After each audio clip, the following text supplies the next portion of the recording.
সক্ৰিয় সদস্যতাৰো যি আমাৰ ৰিচিপ্ট সেই ৰিচিপ্ট প্ৰদান কৰিছে।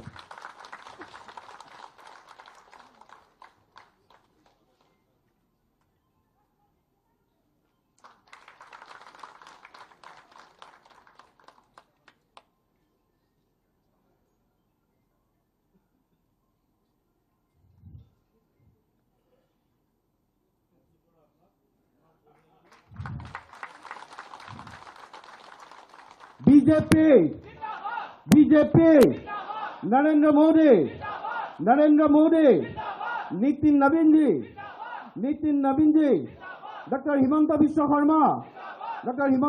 शर्मा दिलीप सैकिया भारत माता के वंदे मैं माननीय भूपेन कुमार बरा डांगरिया मंचत आसन ग्रहण करने अनुरोध जनाई।